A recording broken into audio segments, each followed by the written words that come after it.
Good Saturday morning, YouTube family and friends. Hope y'all had a good week. My week was, it was an average week. Uh, Today is Saturday, October 5th, 2024. Wow, we're in October already. Hard to imagine. Wow, time is flying by. Uh, Today is going to be my week 28 results of being back on Mounjaro, and also I'm going to talk a little bit about my generalized myasthenia gravis and an update on looking into that Inspire Sleep Apnea device that I'm thinking about getting implanted in me. So, yeah, I am not going to take my Mounjaro shot today. They do not want me, my ENT doctor does not want me to take it because I'm going in next week for that final test to see if I qualify for that Inspire Sleep Apnea device that they implant into you. And just a brief overview again, it's like a pacemaker. It goes on your right side, it goes underneath the skin, and then they run a couple of wires up through the neck and attach it kind of like to your tongue area, and then when you turn it on, it makes your tongue kind of constantly go forward throughout the night so it doesn't collapse, and so your airway doesn't get blocked when you sleep, which causes sleep apnea. Stop, blocks your airway, makes you so you can't breathe. That's why you stop breathing.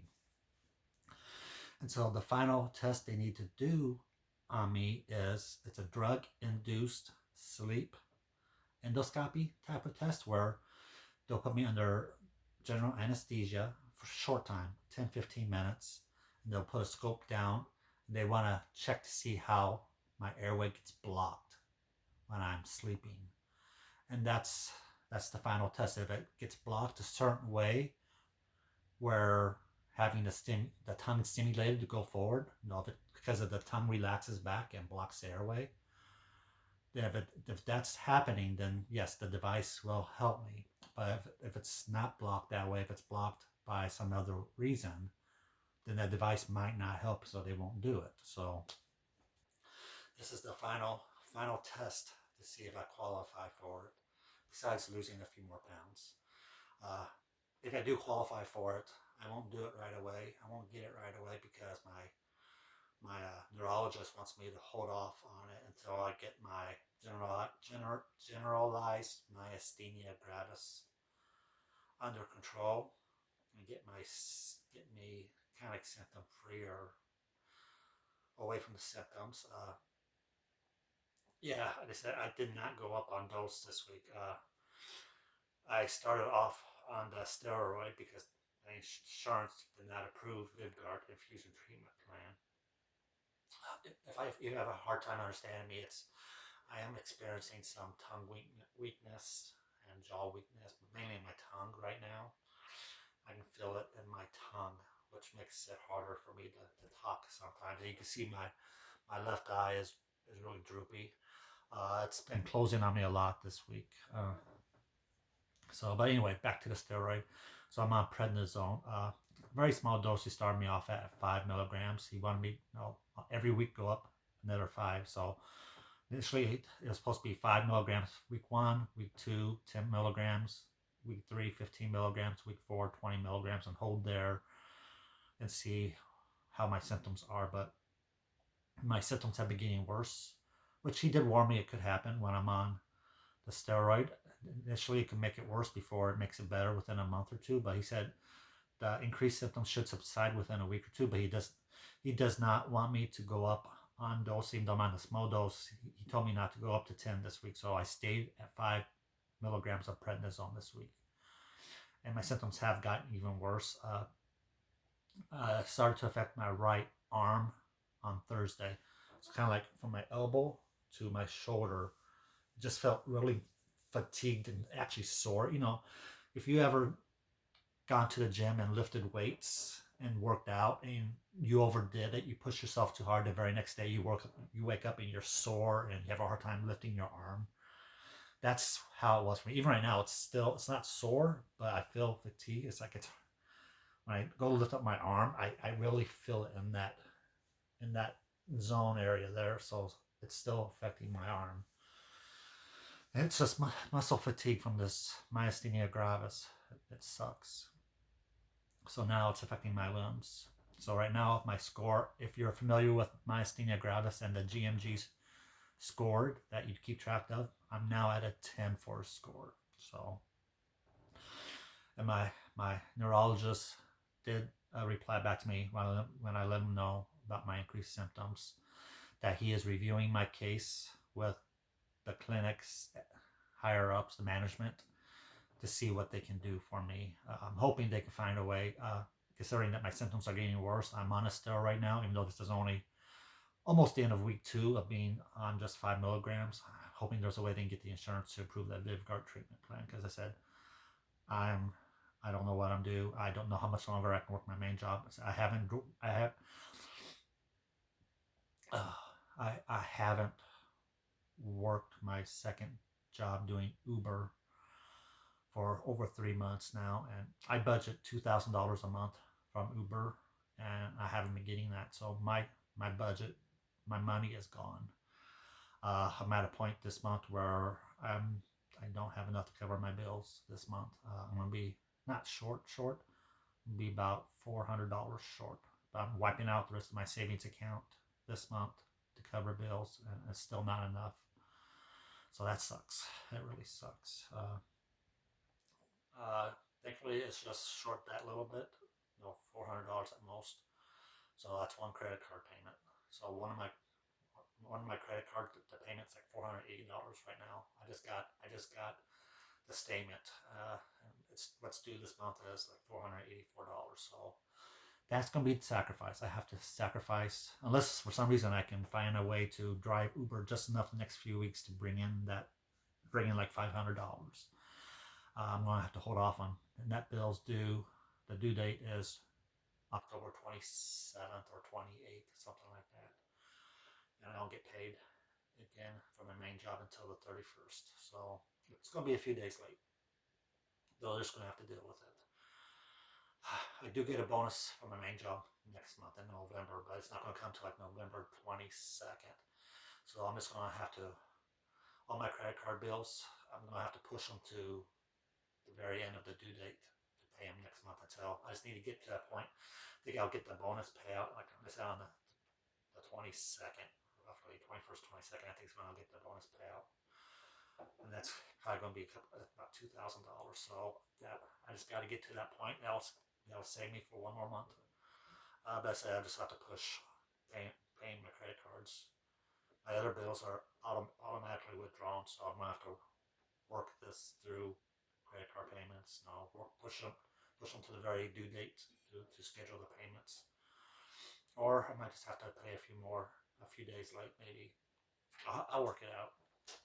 You don't need to know about my financial burden, but that is part of this journey, folks. If you rely on 2 jobs, so just if you rely on one job and this autoimmune disease affects you enough where you can't work. I'm lucky enough. My main job, I got like 127 sick days built up still. My sick days are not part of my vacation days, so I have a lot of sick leave that I can take.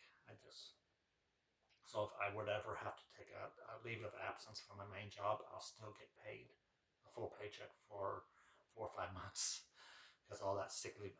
Like I said, I have about 127 days of sick leave built up. It caps out at 130 days. So I was almost at one point a few months ago. I was capped out until I had to start taking days off or take half days off here or there. I did have to take off early this week because my symptoms were just too much, and so I had to leave work early. So, but okay. So that's my update on the Inspire Sleep Apnea device. That's my update on my generalized myasthenia gravis.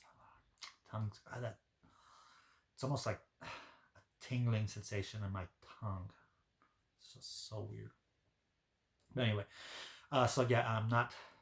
Next week's going to be interesting. Like I said, when I do that test, since I'm going under anesthesia, That's why they don't want me to do my Mounjaro shot this week, because it slows stuff down. It can have an interaction with the anesthesia to put me under. So they said 7 days. And since if I take my shot today, I'm having that procedure done next Friday, which is 6.5 days. I thought, well, maybe close enough. I can go ahead and take my shot because it's almost 7. He said no, no. My primary doctor, who I went in to see if it's okay for me to have this done, they said no. Then the my ENT off doctor's office said no. Who's doing this test? They said no, do not take your Mounjaro. So being on a steroid, which messes with your diabetes, and the fact that I can't take my Mounjaro shot today, next week's going to be interesting. But what I have left for you today, folks, is I'm going to go ahead and do my blood work, which I'm going to do right now. And then I'll give you my weight for the week. So let me poke my finger. Let's pick on the... Nah, I want to do this one today. Do that there. Put in my test strip. Okay, get some blood in that fingertip. All right, the fun part. Ouch. God, I hate that. But I got some good blood there. So, all right. It's shaky sometimes. All right, I haven't ate yet today, so go down to fasting. Okay. 98. Last week was 96. The week before was 93. So it's a very slight decline, but it's not bad. 98 for type 2 diabetic fasting in the morning. When you wake up in the morning, that's really good. So it'll be interesting to see what it is next week, because I won't be on Mounjaro this week. So it'll be interesting to see what my blood sugar does for my next Saturday's weekly results. So, all right. So all I got left for you today, folks, is my weight, and it did go up slightly. Last week I weighed in at 233, which was a 3-pound weight gain for the first week being on the steroid. So this is my second week of being on a steroid, and I'm at 234, so I went up 1 more pound. So all together, 2 weeks being on the steroid, my weight has gone up a total of 4 pounds. So I said we have to keep an eye on that.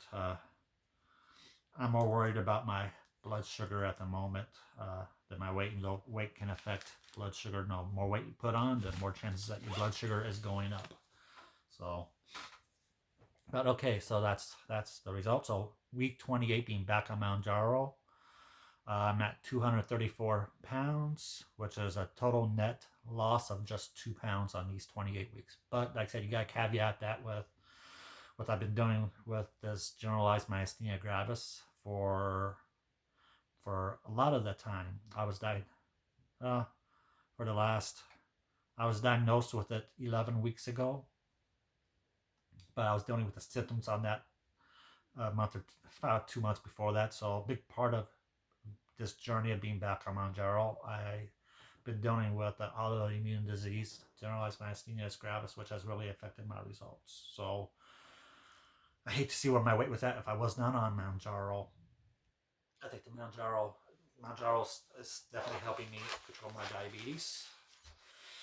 And it was helping me lose weight. I used to be over 300 pounds. So I lost most of the weight being on Mounjaro before my $25 coupon expired, and my insurance would not cover Mounjaro, so I had to go off of Mounjaro and go on Ozempic for a while.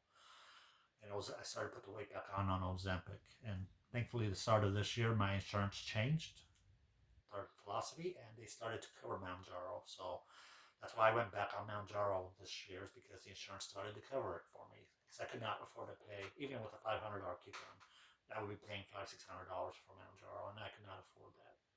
So I'm so thankful that the insurance started to cover Mounjaro for me. So I go off of Ozempic. Don't get me wrong, Ozempic works for some people. It depends on your body.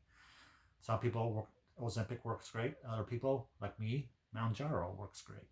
for control your diabetes, and then positive side effect of losing weight. So I am thankful that I'm on Mounjaro. So I said I might not be losing weight, but it's helping me control my diabetes. And if I do end up going a higher on dose of the steroid, which I don't want because of my liver cirrhosis and my diabetes, which is why they didn't want me on a steroid. So I'm really hoping the insurance will change their mind and approve this Vyvgart, especially if the steroid's not working for me and starts to really mess with me. So, all right, folks, I'm sorry. I thought this week's video was going to be really short and sweet, especially since I wasn't doing my Mounjaro shot, but I like to talk to you. I like to give you what's going on my journey. And so time flies fast on these recordings when you're talking about different things. So I hope you enjoyed this update for my medical journey of being on Mounjaro, of having diabetes, of having liver cirrhosis, of having generalized myasthenia gravis, So if you like this video, go ahead and hit the like button. I would appreciate that. And if you want to make sure you get updates on my journey, go ahead and hit the subscribe.